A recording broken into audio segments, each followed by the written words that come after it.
Ye hit oh hit abusia me kase obi ni ye ma no wage me se rim ene DNA results abba entafo a eso obi ane ne papa abusia story we die asem we die ehu ankasa entafo na eso obi ane ne papa mummy yenko na yenko nkohwe yenko ni yenko tie yenko hwehwia ne eba ye beka wonsem abusia kama ho ne yenkomra the kind DNA results be apai Bible sumini Bible sumi pepepe na brantie bi ya atena ofiri be kwai ton no baye no se amene obi awo mene ye ababa wa bi awo na eba no me sha ba na nya me ba me hye se de nioma kona enkwala de ntafo me bo a kwada de ntafo tintafo ni mienu nyina obi awo ntafo enkwada ni mienu nyina papa nko obi awo ne papa doctor, is it real? Yes, very real. Very possible. The part that Jina ya betina and also Hune. Maka wasam. Yes. It's very possible. And tafo obi a papa nko. Exactly. We are some by very rare. Real. Very rare. And see Bema na bad ye DNA result ye DNA no results na ba out. And see na ye beken kan ya hwese tafo no wonu ye yaw atena ba Emma anase wo nya ne ma Gladys memo akwaba wujidi sa enkwada ne ye be me ba wujidi usi bupi sa be me ne ma ne die ne na ye beken kan no yaw wujidi mo na ka chem sem frana nya media oba no na si mi de na me show no no asi ni se frana nya media tina ye wo se mi bisa se intimi fara no tranye den enka se nya media ti de bibi die ni piem me hu se nya media na se media kola no mfie se almost 2 years and 5 months 2 years 5 months that's more 2.5 years hey Gifty Gladys ukacha be me se kwada ne nyane ma ukacha die ne ma ukasa na no kresa na ebufu ne ma ukan ebufu jo say ebufu a ebehunu Dr. Take waso seja otu gina wa ye yedi ye be kenkan say ebufu ne ma de ka se kwada no enye be ma yi ema ye behunu say nya ebufu nso a ewia so obifu a no kana no gro Dr. na me bua me say bufu a me ka no gro Doctor be mo akwa ba abusiafo blueprint fo ye hia o man kanye die ne wo maboa ekwan bebre so Doctor ye shed de enne ye wo me wo ba akoma ma mu nyina nso mo copies ye betumi ate ano jo hey Gladys so de ano ate I tell you so ho kono abusia Braisha 104.5 be shed Gladys dufie etre bia wo bogu ne to so etre no gu ne to so nya gro na ya wate na so wa ha ya be kan mama Gladys afre etre de gu to so sa dia obade wate afe ya na ye kama papa ye ntem ti ano ma ye ye ntem na blueprint for nko anu mu siu otiante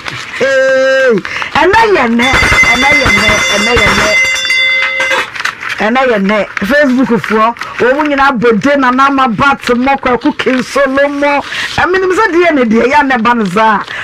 enya sabgotwa omani timejia mechia mu nyina Facebook for nyina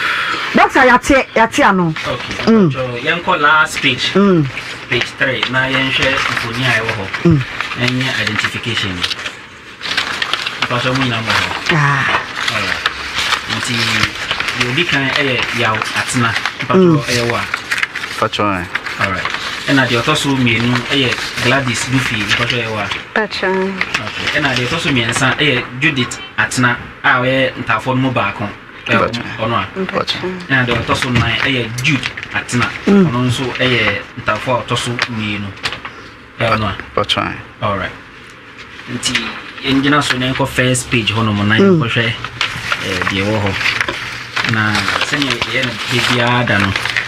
blueprint DNA say no yama DNA no obia eso DNA report mu a ultimate kinkan etiase is it the man no oh enti no de bia na ye kan say nipa mienu ebebo abusua na say DNA test the test o mienu a and say nsunsunie more than 2 ebam say nsunsunie a eba omuntem more than 2 a na say omumbo abusua but say nsunsunie no less than 2 and I say 0 na say abusua bono more than papa enti report we ye be fam na ahwe say differences bi o man because eno so na be gina aka say abusua bo bi o man say abusua bo bi nim all right enti yanhwe first marker no D3S1358 mpacho wo ho yeah wo hu baby how come and I'm glad it's ho all right edi kan yaw atena ni dia 1516 and Gladys Dufie etoso 1520 and Judith atena 1520 and Jude atena no so 1520 all right ntina say ohwa mofra no akofa maame no 20 no na 15 no every bema no ho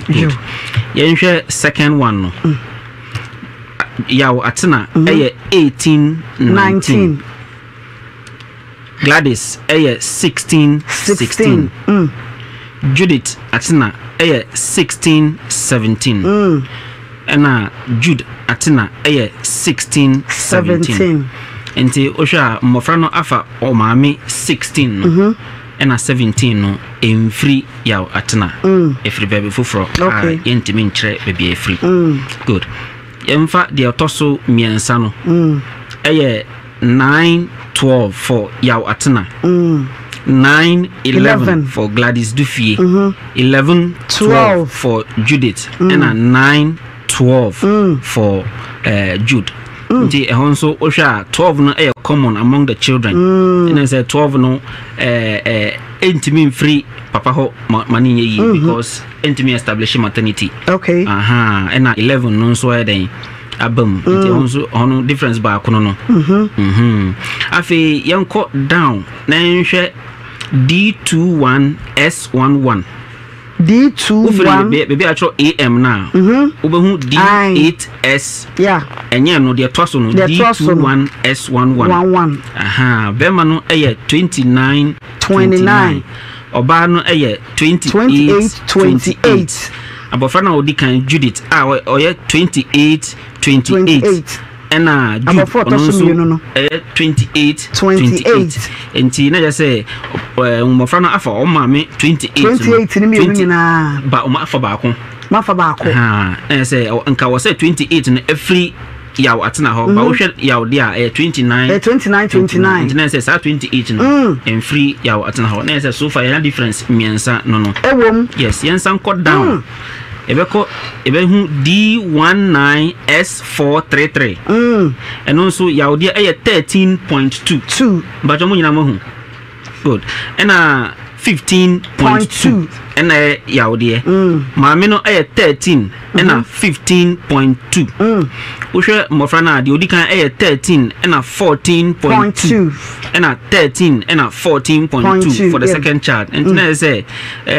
yaudia bia MPA mofra no so there's the difference na I4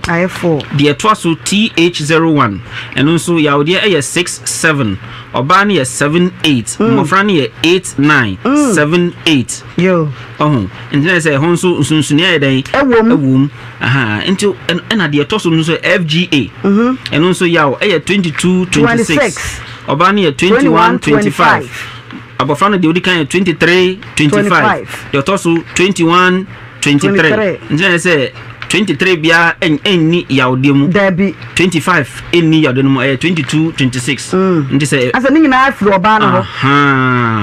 nje say gina difference mako 5 and 6 we ya kan ho na ye de I draw conclusion ni dia e be second page hono mo second page na ahwe bro 14 a abrofo na yɛn atro no brofo no de wa asie mbretwi na obia enti abusafo de na ye kenkan nyina no live ye de ato Nhyira 104.5 Facebook page no da so nti wa behwa bi wo ba zoom uzumia figures ni nyina beba very bold na watumi akenkan wa hunu sane aye kan doctor kan nyina wo be hunu bi doctor to aso okay enti second page hono me atro conclusion wo ho paragraph ni mi no di kan ena de etoso di kan no compare yaw atena ena Judith atena say omubo abusua ana say omumbo abusua na brofo na ya tro ho tintintintin no asechira nyina ne say abofra ne dindi Judith atena onye yaw atena ba doctor ai Judith no onye yaw ba ai what nti de na ba ko no so nti ba ko no so eno so second paragraph no eno so yenhwe de o ma tro ho na enye yi eno so asam ne tintin titia nyina ne se abofra ne dindi Jude atena ono so onye yaw atena ba nti na se mmofra myenu ni nyina no omunye yaw atena doctor are you serious very very serious say nkwadanta for myenu nyina anya be mai ma yes na result we no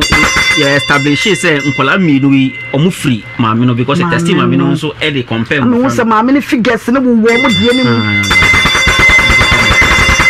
abusia say ti na me so adoma no me wo so adoma no na wa hunu say chesa sababa dabi brothers o mano ntafo ni na nya be mai ma adai maame oh yes was it hey just say ababa way brothers aye wani ji na say aye wo dey awu siri o mano nya be mai e ma no aye wo siri na wo siri maame didn't the ban sa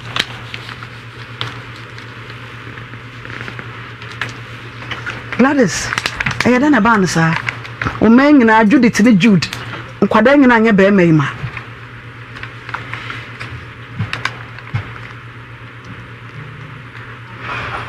maame kasa na me nkọ be ma no so di entia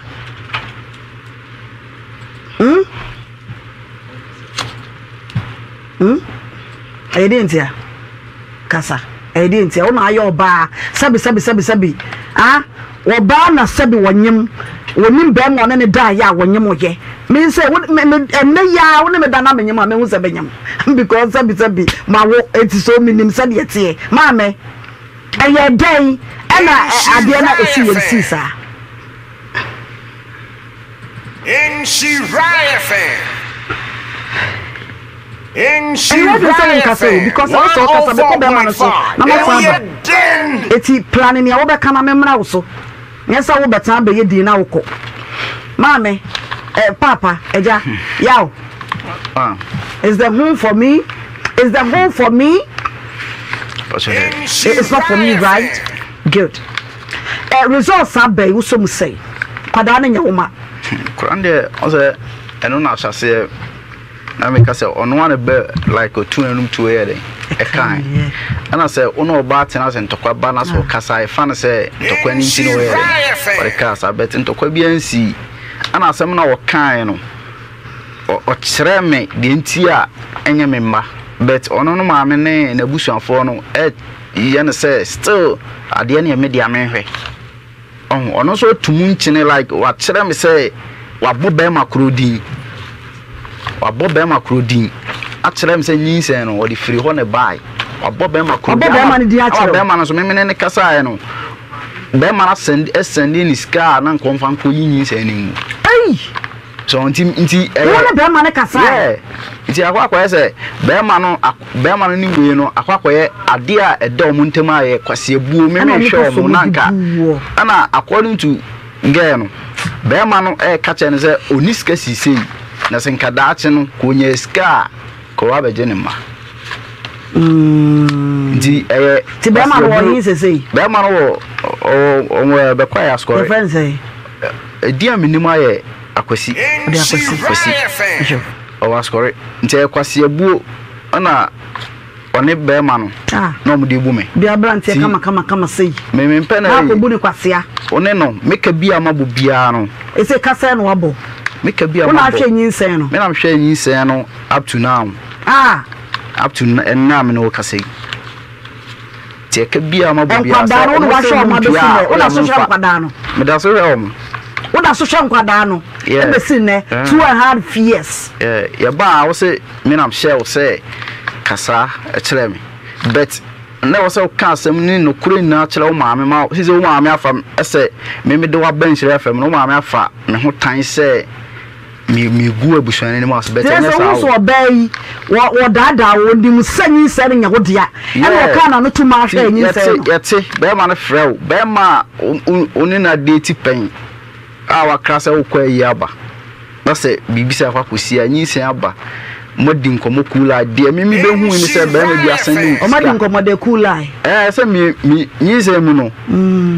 o kitchen na fun wo dem de mu na se message aba mobile money unya adwuma me bisa so mobile money unya ne he me ye ya mo ono wadanfo ma me format e ma mo convince me say o be ma bi asisi me why na be ma na o ma uska se fa ko yin se ngu no o di 200 aba ana another 200 na me ko hu no na me frɛ na me say me nim se eye hu nkomo me dem nim se be ma mo so mo twe na di na me frɛ na me say me mpesa ade no oba de ono be ma te a saa ne ma no mani nye hu na be ma no so anka se me ne nyema na sei be ma no so ye din ma me hwe yin so anka hwe anyi se awo ka no Gladys be ma no wo hefa o yin se be ma no wo he me pacho mun twem ska na wo mo fa pacho wa be ye we ho kuro be so asokore efijase asokore be kwa asokore wa be ye o sei ni se da me de wa bedru dia ono kasa asa wo ba pacho de bi ni bra ne ho na krum ene no ka chile ni se obeba ho ene enti ese no uji tumu sanyin sen no nkwada no enya be ma ema no eye wono no dia na eye wono no enya we inde na tese wono a enya yawo no na tese yakwasi wono je minya odi wa kire se yawo ni akwasi e wabusua me mete ba se me ko ka sa asem na nke be ka se me mpese mehwe nkora ni ti na maka sa asem meti odi wo ne oba no se da ma wa boka wo nti se wo ne akwasi mo ye ne dai wono ahwenyi se na a che se wa hwe nkwada na de si ne mame ye ne tentem no ye dai in Shiraya fan in Shiraya fan in Shiraya fan 104.5 da ma se ka bibi na wo ye din na wo so ya ne te sa wo hye da o wonim ne a wo ye won hye da ka bibi at least kasa bi kura ya wo kekere na ba ye din na wo sore yakọ wonu obi di sa ya wo nua be man ka be ye wo de Gladys tika bibi na ba ma ye hwe ne ye nyina se a chopa bi o se de yu na ati wo din me na me kasa ma mama me dasi pacho de di kana ye chopa na mbisi muso na mumpa baya o choma nkala na ye no krani ni mama kasa de mama bae chop pamcho usin kwada na ire anya ni manu ho nya ne ma na woni na woni kanu kre na woni msa nya ne ma na no an country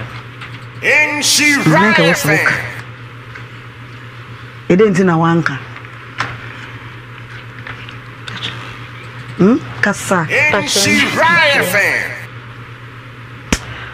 hey doctor mamemra oso all right no be asafe no washia na girlfriend bi aje say woni se de woni me kan say mama ye say homodwe na bisia na ono ni so betimi amelo me betimi melo me oh very smart doctor yes yen share blueprint mo ya de nyame hia mo ye ma ya ba ye so mema na ye nya no we nka no kore enkyere ne nyonko we so nka no kore enkyere ne nyonko we sole ana ochiti wo we so we so sole ana ochiti wo ne nyonko so ni nyina obi e gbo ne bra obi a ne na adwen kyere no no ye nka oba wo ne be mate a wone ne ye bibia be me ya na fidi e hyewo obi bia mu bibia be me ya na bohoka na watumi afa na chi ene be ma foforo akonyinsen anka wo de hye be me yo be me de onim se ne mma wanka no kra ne nso ansa ankyere no e kyere ansa na wo be kwa akọ no kra na kyere se mofra ne nye ne mma no wama na bre wo ho tese ma de eya asemu we yo honsa wo ye be ma e wo sa wo ma wani da ho oni oba ate na se oba ne be ka che wo se nyinsen aba e wo sa wo ye nhwehwemu nye se obi ba akodi na to pa no de abehwe wo obi be kwa kwaje obi wan se wada nso na egu abonten na wo hye obi ba obi akọ feeling no match no na wo na wo bre ho mama ye mani na ho na ma na aba no mani ate papa na ma ne nso mama mani na ho me ma ne nso ani ate wo no wanya ehye otrim se wo twi yadi na oni we I enjoy na wo nim se nia wo ne ye yi na anu nti wo chiti wo we so no ono nso awo ono nso ne girl a ono nso ye de ono nso je wo de ne de akwakoma no na we twi we di na we nso twi we di afi na mu mienu nyina ma ya kwasiafo na obi eye ni ope ni obi adwenkyere no na oye umiefa we ntu ye hofo mumientie story ni ye sa wanti ase a sansi ekire na san kokobotie nka oba wa wontafo na be ma woni nete nye ne ma boy me mpode na me ka se entafo na suno bia ne mpode ne papa o na me ka se suno ayi be ma no ne nete ne de ba ako na side chicken so de ba ako sa na be ma no nete ne mini se na yi ne enye adwuma yi edi a otutu ya ntumi nko anu ma de a we di ehu o boy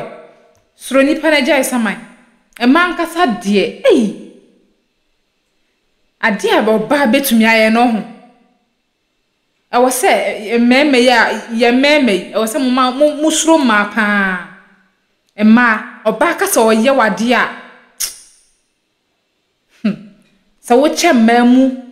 e ma ne yo ha na wo che mu edu no emu ba akokra no je sa che mu be ye nan ansa no wanya papa wo e ma bi ye wikido omutirim osuma nkasa adi oba betumi aye wo e mema no ode enso oba kasa odada wa nkanye se if edada adama ne di aduabe e ma no ode yetumi defe inti mema mama mani na ho mbie mani na hye ne ama oni obate na oye ne niama basa ase kane no ekwan na mo fa sote no asesa asa woni ne kasa na otu chick ma no kasa wanim rofa na wa ma wani ada ho no wa yehwehwemu se bia o chiti wo so ana se bia bibi na ekoso den a obewo reason nti mama wani na ho na munye nhwehwemu nye saade a mo sekan no e de bedwa nanka sekan na mo de dwa banche no mo de sensen je nenu mo de hwane mo ne ama no obete no na ye de dwa nanka obeba na anu awu enti mama wani na ho na mo mie mo adwim na mo mpenhwehwemu nye saade a obehwe obi ba befo obi ade abọ ho ka afa ebewie ekire no aboka buburo na ho sika nyina wahwere e de ahwe obi ade momye fa futuwe ento ya adwim ne ento ho anamo ye fa nya adwuma na se ne enkoye se ye pesemi nkumenye enti momye hye ne like ne subscribe emfama ye nuanom no mo so nya afutuwe bi omo so story omo nyomo omo so afem ede omo nyomo chefa ewom na mo fa ntu anamo nye saa obeda nso na onan egu abonten na mpaboa baako da abonte na baako da inside maye ninda ho abrebia me de no na meka se mume yempenhwehwe mu yembie ya adwim ne ma ye ninna ho ne beboa ye obi entumi na adaye abusua me de besi ha se ne munim de da no aha eda so a eye emergency Ghana TV na medin no enye edin bia se Nana Akosua Adepa abusua ye besa so ehye biem makram.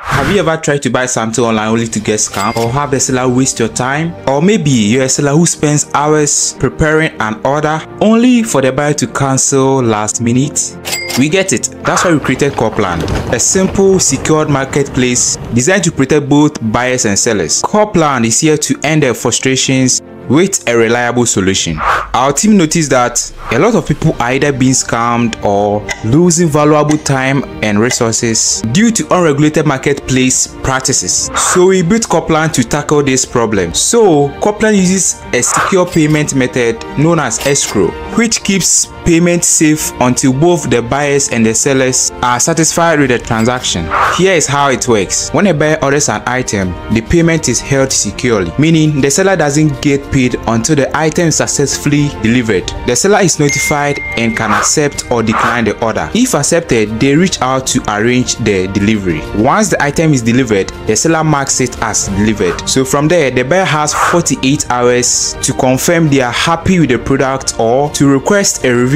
if there is any issue. When the buyer is satisfied, they accept the order and the funds are therefore released to the seller. If no action is taken within 48 hours, the order is automatically marked complete and the seller will be paid. Coplan is here to build trust in online buying and selling. With our escrow system, both buyers and sellers can feel secured, knowing their time and money are protected. So why not try Coplan for your next online transaction? Visit us at www.coplan.coplantechnologies.com.